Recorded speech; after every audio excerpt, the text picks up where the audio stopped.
नमस्कार. आबांची लाडकी ताई या यूट्यूब चॅनलमध्ये माझ्या गोडताईंचं, मैत्रिणींचं आणि दादांचं पण खूप खूप खूप असं सारं स्वागत आहे. तर सर्वांना माझा श्री स्वामी समर्थ आणि माझी आजची देवपूजा आणि श्री स्वामी समर्थ आईचं सर्वांनी माझ्या दर्शन घ्या आणि माझ्या व्हिडिओची सुरुवात नेहमी ना शुभ असते आणि श्री स्वामी समर्थ आईच्या दर्शनानं असते. तर आज छान अशी देवपूजा करून घेतली. कलश आहे ना, कलशाची पण आंब्याची पानं बदलली कारण का सुकली होती आणि ऊन भरपूर असल्यामुळं सुकून जाते ती. तर कलश आज स्वच्छ धुतला, घासून घेतला, कलशावर असं स्वस्तिक काढलं छान असं, नारळ स्वच्छ धुवून घेतला आणि नवीन पानं आपल्याला असं वाटलं ना सुकली की लगी पानं बदलून घ्यायची. आणि कलश घरात असला ना बघा किती खरंच प्रसन्न वातावरण पण होतं आणि छान वाटतं. आणि लक्ष्मी प्राप्तीसाठी हा कलश आपला एकदम असा ही आहे, उपयोग आहे. तर इकडं ना रात्रीच्या 9:30 पावणे 10 वाजता ही लेबर आलेली मुरघास भरायला. काय झालं तर त्यांना उशीर झाला तोडून कट करून घरी आणायला आणि परत घरी गेली, जेवण केलं आणि आबाळ एवढं दिसलं, एवढं आबाळ आले म्हणल्यावर एवढी त्यांनी काळजी केली ना आपल्या मुरघासाची. तर म्हणली पाऊस जर आला तर एवढ्या मोठ्या टैलीवर झाकायचं तरी काय. बिचारी एवढ्या रात्रीचं आली आणि एवढ्या रात्रीचं येऊन त्यांनी ना 3-3 टनाच्या 2 बॅगा भरून दिल्या. किती कष्ट आहे बघा बिचाऱ्यांना.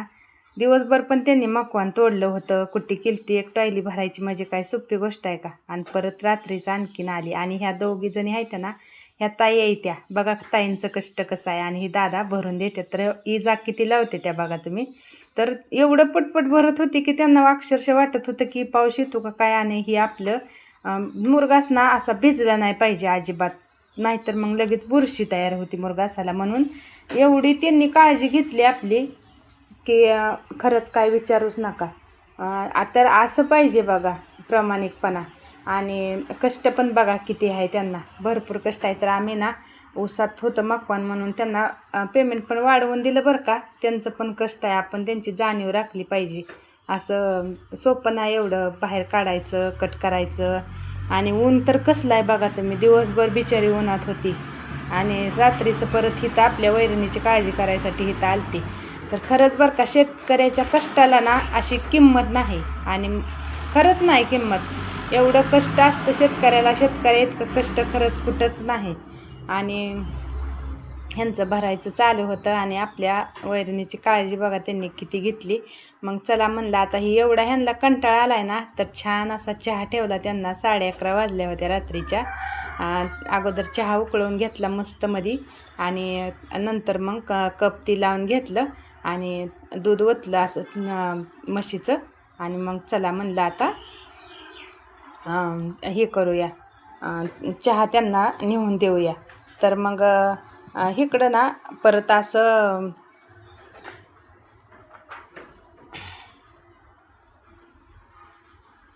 चहा नेऊन दिला त्यांना आणि मस्त असा म्हशीच्या दुधातला चहा केला. चहा नेऊन देस्तोवर पावसाचं टिपकं यायला चालू झालं. तर बिचारीने अक्षरशः चहासुद्धा प्यायला नग म्हणायला लागली की पाऊस यायला लागला आहे, तुमची वैरण भिजल, आम्हाला पिशवीत भरून देईपर्यंत भरपूर काळजी असते बरं का.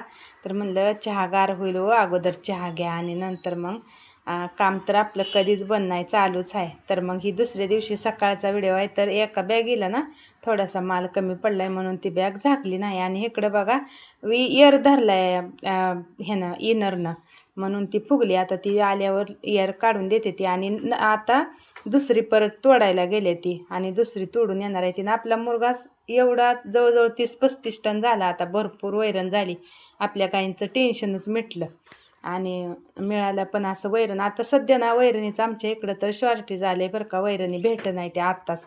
मग आता इथून पुढं तर पावसाळा चालू होणार आहे. मग पावसाळ्यात तर काय परिस्थिती असेल म्हणून आताच तयारी करून ठेवली. आणि इकडं गाईंचं बघा कसं निवांत चाललं आहे.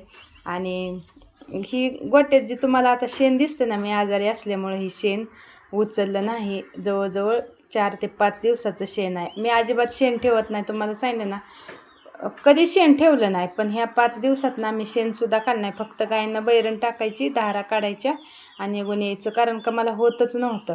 तर करू काय मग, शेवटी म्हणलं शेण राहू द्या. तर आज ना शेण निम्म उचललं आहे पलीकडलं मुक्त गोट्यातलं आणि शेडमधलं राहिलं एवढं पण एकदम उचलणं होत नाही. मग एवढं सगळी कंबर दुखून जाते शेण उचलून म्हणून म्हणलं आज निम्म उचलूया आणि उद्याच्याला निम्म उचलूया. तर काय झालेलं इकडं ना आपल्या एका गायला ना दगडी झालेली आणि ती रात्रीचं मी धार ह्या काही समोर उभाची राहिली ना काळी तिला दगडी झालती. रात्रीचं मी धार काढली तर काहीच नव्हतं, दूध व्यवस्थित दिलतं आणि सकाळी धार काढायला गेली तर एक पाठीमागचं सड असतं ना त्या सडाची एक बाजू पूर्ण अशी सुजलेली. मग पहिल्यांदा मला वाटलं दूध आले का काय, पण एवढी कशी कडक लागते. मग म्हणलं अगोदर धार काढल्याशिवाय काहीच समजणार नाही म्हणून तिची धार काढून घेतली तर तिनं दूध पण कमी दिलं आणि असं गाठीपिटी अजिबात आल्या नाही त्या, पण सूज भरपूर होती आणि ती थानाला हात लावायला गेलं की अशी हलायची. मग लगेच डॉक्टरांना फोन केला आणि बोलवून घेतलं आणि त्यांनी मग डॉक्टरांनी तिला 2 मानेत इंजेक्शनं दिली आणि एक इंजेक्शन तिच्या सडातून आतमध्ये सोडलं आणि काहीच प्रॉब्लेम नाही म्हणले आता डॉक्टर, तिला होती व्यवस्थित.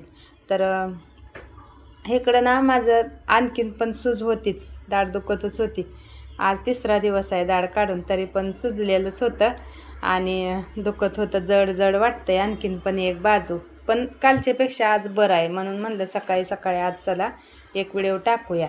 आणि म्हणजे दगडी बघा तुम्ही कसं असतं माहिती आहे का, गायच्या व्यवसायात लक्ष द्यायचं असतं. असं बघू करू असं म्हणायचं नाही. गायीला काही बी आजार होऊ द्या, तिला थोडंसं ताप जरी आला ना आपल्याला ते समजलं ना हिला नॉर्मल ताप आहे लगेच डॉक्टर बोलवायला अजिबात घाळ पडायचं नाही, म्हणजेच दुर्लक्ष करायचं नाही, लक्ष द्यायचं. लगेच अर्जंटमध्ये डॉक्टर बोलवायचा. सकाळी गायला दगडी झालती आणि संध्याकाळी ते एका थानातून जवळजवळ 1.5 जग दूध निघलं. म्हणजे बघा तुम्ही, आणि आज 2-2.5 जग निघलं सकाळी. मग झालं संध्याकाळपर्यंत तिच्या म्हणजे दगडीचं काय हीच राहत नाही, असरच राहत नाही, पूर्ण क्लिअर होऊन जाते आपली गाय. तर असं लक्ष द्यावं लागतं बरं का, लक्ष द्यायचं. आणि गायींचा व्यवसाय हे महत्त्वाचा व्यवसाय. गायींच्या व्यवसायातला ही काय पॉईंट की आपलं गायींवर लक्ष पाहिजे. आता अशा बसल्या ना तरी एक फेरफटका आपला गोट्यात झाला पाहिजे, म्हणजे पाहिजे. का झाला पाहिजे तर आपल्याला ना मग समजतं कुठली गाय रवंत करते, कुठली गाय हिटवर आहे, कुठल्या गायनं वैरण खाल्लेली तर आपण सोडताना बघतोच. माझी ना प्रत्येक गाय सोडताना कुंडीत लक्ष असतं की हिनं सगळी वैरण तिनं खाल्ली पाहिजे. ती जर सगळी वैरण खाल्ली ना तर ती गाय आपली चांगली आहे आणि तिनं जर वैरण पेंड राखली तर ती गाय थोडी का होईना पण तिला काहीतरी कसर आली म्हणून तिनं ती वैरण राखली असं समजायचं लगेच. आणि लक्ष देऊन राहायचं. माझं गोट्यात 1-2 तरी दिवसातनं हेलपाटं होत्यात. आणि संध्याकाळी धारा काढताना आपण लक्ष देतच धारा काढायचं, असं अजिबात धारा काढायच्या आणि पडदिशी बाजूला व्हायचं असं करायचं नाही. आणि गायींची वैरणीला फक्त लक्ष द्या, पेंडीला लक्ष द्या, पेंड खाल्ली का वैरण खाल्ली का ह्याच्याकडे लक्ष द्या. आणि नंतर गायींच्या दगडीवर माझी 600 रुपयात दगडी नीट झाली म्हणून म्हणलं चला आपल्या यूट्यूब फॅमिलीला तर ही सांगितलंच पाहिजे.